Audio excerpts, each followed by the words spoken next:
Olá a todos, sejam bem-vindos ao canal DPY2 Tango Kilo Índia. Meu nome é Marcos, aqui nós estamos fazendo uns ensaios, né, com o nosso Rigol MACO 5000, no caso aqui o nosso MACO 5074, já com a expansão de 350 MHz do BW, da banda de largura, tá bom? Então vamos ligar ele aqui. E hoje nós vamos fazer uma experiência muito interessante, né? Bom, você chegou aqui através do nosso canal, através nosso canal do YouTube, e lá no canto direito tem o blog, você pode clicar lá se você quiser. Nós temos aqui, ó, um arquivo para a gente vai seguir o texto, tá bom? Um arquivo para a gente seguir as operações aqui no nosso Rigol, MACO 5000. Então, o arquivo é o seguinte: ele é para medição do noise floor com a função de estatística. O noise floor seria o piso do ruído do osciloscópio. Nós vamos analisar essa característica e vamos medi-la, né? Tá bom? É isso. Lá tem um arquivo, um file, né? Então lá você pode pegar e ir até o arquivo. Já vai baixar o arquivo, tá bom? Isso é rápido. Olha lá, já baixa o arquivo e nós vamos pegar e seguir o texto. É isso aí, agora temos que aguardar que ele abrir, tá bom? Muito bem, então para iniciar aqui a função do osciloscópio, vamos fazer o seguinte: vamos fazer o default, vamos resetar todas as coisas que poderiam estar programadas no teclado, né? Aqui nos botões, a partir do zero. Essa é uma coisa que eu gosto de fazer, tá bom? Então é esse arquivo aqui. No caso eu já salvei na tela, você pode baixar, né, para o seu computador e colocar alguma pasta que você queira, tá certo? Então eu já fiz isso. Tudo bem, o arquivo está aqui, ó. Vamos lá, o arquivo, cadê o arquivo? Está aqui, ó. Muito bem, vamos lá. Então vamos medir o noise floor, que seria o piso de ruído, tá bom? Essa revisão 1.0, que foi feita em 2023, mês 6, dia 9, né, é inicial. E aqui os dados do nosso canal, tá bom? Nós vamos fazer essa medição, tá bom? Aqui para o firmware 0001030300, que o vídeo anterior nós colocamos esse firmware. Então vamos fazer já com esse novo firmware, tá bom? Aqui temos os dados aqui do canal que você está assistindo, tá? O blog também, onde você vai poder encontrar os arquivos, né? Do todo o blog, todos os arquivos de funções, de aplicativos que você tem que operar. Não é mostração, é para você fazer mesmo, tá bom? Bom, o que nós vamos fazer aqui? Aqui é o seguinte: o propósito desse teste aqui, desse ensaio, né? É para medir o noise floor MACO 5000 com 50 ohms de carga, para poder medir amplitudes de sinais muito baixos. O que é sinal muito baixo? Por exemplo, 10 mV, 5 mV, 2 mV, 1 mV. É possível me fazer essas medições, tá bom? Só que nós temos aqui que preparar, saber exatamente o noise floor, porque sempre que você mede um sinal, você vai ter o noise floor, que é o piso de ruído, mais o sinal. Então você vai medir o resultado dos dois, da soma dos dois. E o noise floor é uma característica do LNA, do amplificador de baixo ruído, né? Tá bom? Opa, deixa eu desligar aqui. Isso. Desliguei aqui o analisador, lógico. Essa aula a gente não fez ainda, né? Esse ensaio. Então nós estamos fazendo sequência, né? Então vamos lá. Então o que vai acontecer? Sempre que você tem um sinal, olha lá. O que é o noise floor? O que é o noise floor? O noise floor, um sinal do ruído, é qualquer interferência não desejada que degrada um sinal de comunicação. Um sinal senoidal, por exemplo, né? Ou qualquer outro tipo de sinal de comunicação. No caso, nós vamos usar aqui sinal senoidal. Então, todo sinal, dá para perceber aqui? Todo sinal, por exemplo, um sinal senoidal de baixo ruído, o que vai acontecer? Ele vai ter o sinal mais o ruído junto com ele, tá bom? Numa onda senoidal, numa onda quadrada, tá certo? Ah, mas e quando o sinal é de uma amplitude alta? Por exemplo, 1 volt. 1 volt é uma amplitude alta. Olha, quando o volt é uma amplitude alta, esse ruído aqui é muito pequeno, vai ser imperceptível no sinal, tá ok? Mas quando o sinal é muito baixo, esse ruído é perceptível no sinal que você vai medir e também na medição. Então nós vamos fazer um teste e saber exatamente qual o valor do noise floor desse aparelho, da linha 5000 da Rigol, e vamos utilizar essa informação daqui para frente, tá bom? Vamos lá. Então, se você tem um sinal que você mede de baixa amplitude, o que a gente vê? Nós vamos ver na tela do osciloscópio, né, esse tipo de sinal. Mas se você for verificar o que é, se você conseguisse isolar o sinal do ruído, nós vamos ter o sinal, que é limpo, mais o ruído, tá bom? Isso aqui nós temos aqui, olha, está aqui a fonte dessa informação, se você quiser conferir, tem um texto lá bastante interessante. Fiz uma sinopse aqui, uma síntese para a gente usar aqui. Bom, quando a gente verificar um sinal no osciloscópio, que é de ruído, o que nós vamos ver? É esse tipo de informação. É um sinal não periódico, é muito longo o sinal, pode começar em 0 e vai até 50, 60 GHz, tá bom? Então, vai bem muito além da banda passante aqui do osciloscópio, tá certo? Quando a gente for ver no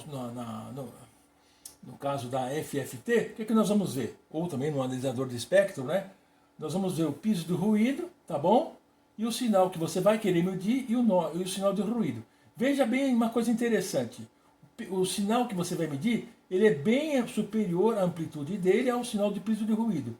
Cada vez que esse sinal vai ficando menor, vai ficando pior a capacidade de você ter medição correta desse sinal, tá bom? É isso aí. Bom, nós temos aqui os tipos de ruído em RF que existem. Então pegamos um artigo aqui do site aqui bastante interessante, tá bom? E tá a fonte lá da informação. O que acontece? Então, vamos nos concentrar no ruído que nos interessa. Então vamos lá. Existem vários tipos de ruídos. Existe o ruído avalanche, o ruído flicker, o ruído de fase, tá bom? Existe o ruído de shot, né? Tá bom? Muito bem. Na verdade é um ruído de tiro, mas em português fica meio estranho falar isso, né? Bom, e aqui existe o thermal noise, que é o ruído térmico, que esse aqui é o que nos interessa nessa aplicação hoje, tá ok? Ele também é chamado de Johnson ou Johnson-Nyquist ruído, tá ok? Ele é o resultado da agitação térmica das cargas, tipicamente elétrons em condutores. Isso aqui tem a ver o quê? Com energia cinética dos elétrons, é isso, tá bom? É energia cinética. Esse tipo de ruído é a maior forma de encontrada em amplificadores de baixo ruído do gênero, tá bom? Existe um outro tipo de ruído chamado burst noise, que a gente não vai mexer nele agora. Olha lá, o site que tem a informação. Muito bem. Aqui tem uma informação de um canal do YouTube. Está aqui o link, se você quiser assistir uma breve teoria sobre o assunto, sobre o ruído térmico. Tá ok? Então, veja o seguinte, o ruído térmico, a conclusão aqui, ó, que o quadrado do ruído térmico é 4 vezes uma constante, que seria a constante de Boltzmann, vezes a temperatura em Kelvin, ok? A temperatura absoluta, né? Algumas vezes chama de grau Kelvin, mas geralmente se fala só Kelvin, porque não tem grau, Kelvin é o absoluto, ok? Vezes a resistência, vezes a banda passante, tá bom? Essa é a informação básica aqui. Eu inverti a tela porque a imagem está escura lá e eu peguei e inverti, tá ok? Para poder caber aqui no PDF. Tem a mesma informação de uma outra informação, né? No caso aquele lá é do colega lá, o Daryl Morrell. Tá bom? Muito bacana. E aí temos aqui também uma informação do Aaron Parsons, que ele chega à mesma conclusão, tá bom? Vamos lá. É a mesma fórmula que ele chega, tá ok? Ele faz um estudo rápido lá e vamos lá. Essa frequência, esse tipo de ruído pode chegar a 150 GHz, tá bom? Aqui, esse gráfico aqui é interessante o seguinte, o ruído vai estar lá, mas aí tem a banda passante. Se a banda passante, por exemplo, é 20 MHz, é 20 MHz. Se é 350, é 350. Se é 600, é 600. Agora, se você tiver uma banda passante muito grande, vai até 50 GHz ou até mais, tá bom? Então é a mesma fórmula, né? Tensão ao quadrado é 4 vezes a constante vamos lá, uma constante, né? A constante aqui, ó. Constante de Boltzmann, tá vendo? 4 vezes a temperatura em Kelvin vezes a resistência. Ok? Vamos lá. É isso. Ele só inverteu. Tá ok? E aí como é que a gente pode diminuir essa tensão de ruído? Bom, pode fazer o seguinte, abaixar a temperatura, fazendo o sistema super congelado, tá ok? Isso é utilizado. Muito frio, abaixa a temperatura do ruído. E a questão do filtro. Se você colocar um filtro, quanto menor o filtro, menor vai ser a tensão do ruído. Essa é uma informação importante que nós vamos poder utilizar na fase do FFT, do analisador do espectro aqui do FFT do nosso MSO 5000, tá bom? Fácil. Aqui um desenvolvimento matemático mais profundo, né? Do professor Ali Hajmiri, lá da Caltech dos Estados Unidos da Califórnia, né? California Technology, que ele faz um levantamento do zero para chegar a essa fórmula aqui, tá bom? Ele vai do zero e vai chegando, por exemplo, ele chega aqui, ó, que a tensão é proporcional à resistência, tá certo? Resistência de carga a gente está falando, tá certo? Bom, e ele vai fazer um vídeo longo, né, explicando isso numa aula lá na Caltech. Muito bacana isso aqui. Aqui tem um outro artigo que é do Wikipedia, que explica o que é o ruído térmico, né? Seria o Johnson-Nyquist Noise, tá bom? É isso aí. Isso aí devido a um ruído gerado pela agitação térmica das cargas, como eu falei, energia cinética, que a gente chama muito isso de energia cinética, né, das cargas, tá bom? E dentro de um condutor elétrico em equilíbrio. Tá bom? Isso não depende de qualquer tensão aplicada. Isso não depende de tensão aplicada. O ruído existe e independente de ter uma tensão aplicada. É um ruído natural que está lá no componente, tá bom? Olha só. O ruído térmico está presente em ciclos eletrônicos e equipamentos sensíveis, como rádio receiver, instrumentos, né? E pode limitar ao fator da sensibilidade dos instrumentos. Em português é tudo invertido, de instrumentos elétricos, né, das medições de instrumentos elétricos. Tá certo? Bom, quando você tem um resistor, o ruído térmico é aproximadamente ruído branco, chamado ruído branco. Tá certo? Vamos lá. Bom, se você não entendeu ainda o que é ruído térmico, existe uma analogia. Como fazendo aquela técnica do Feynman. Nossa, né? Vamos lá, Feynman, aqui você está aqui, Feynman, vamos lá. Você, por exemplo, você tem um campo de futebol. Aí você tem a altura da grama, onde os jogadores correm. Então o que acontece?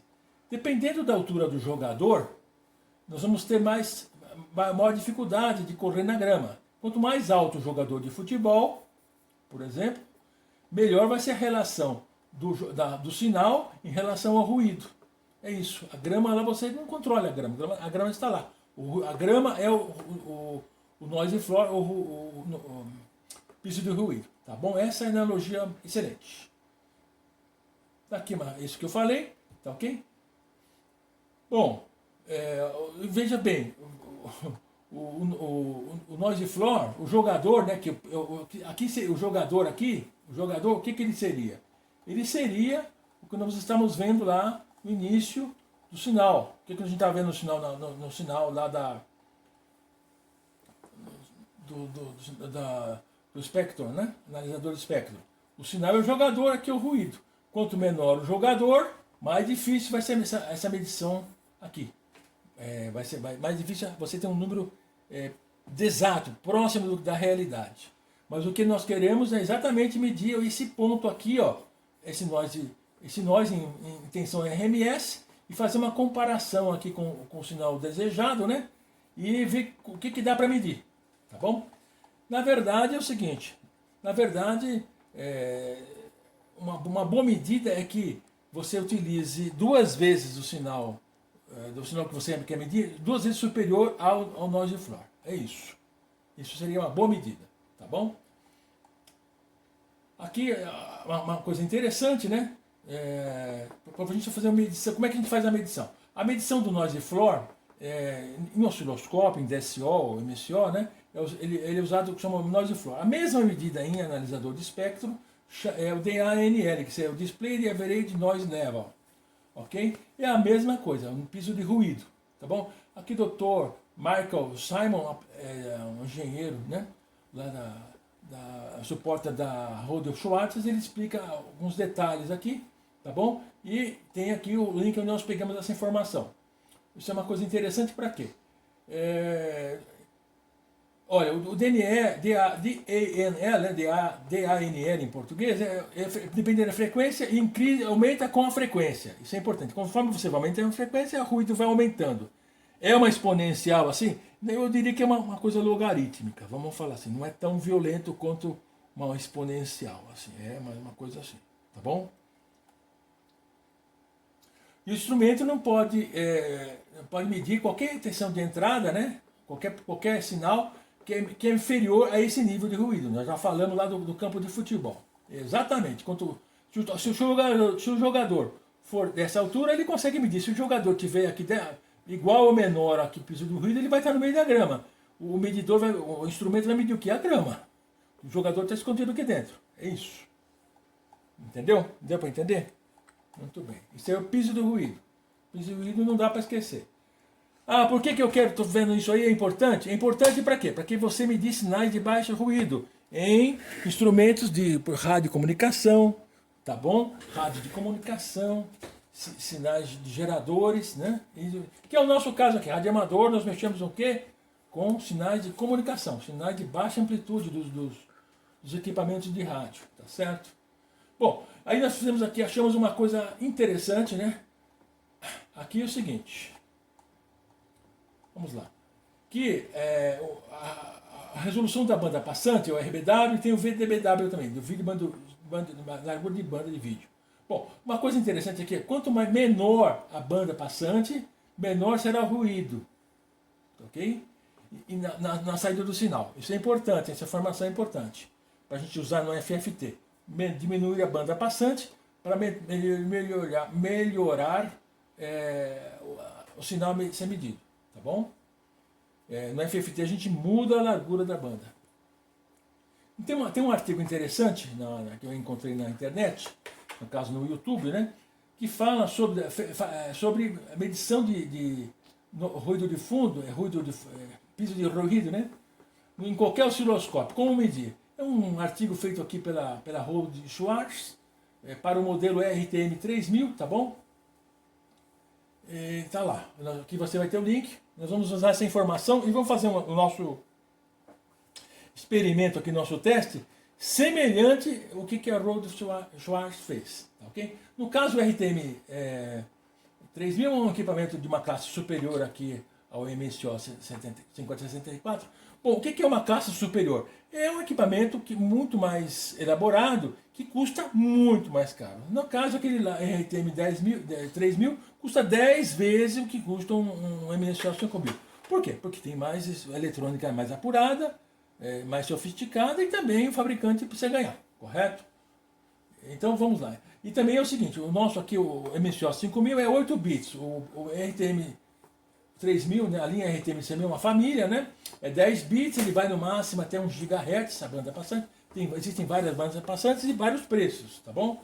E a sinal mínima vertical escala é 500 microvolt. No caso aqui nós temos a escala nossa menor, seria, no caso aqui, vamos lá, no caso aqui é 500 microvolt, né? Vamos lá, aqui ó. Não tá, isso, olha lá, 500 microvolt, o dele também tem 500 microvolt.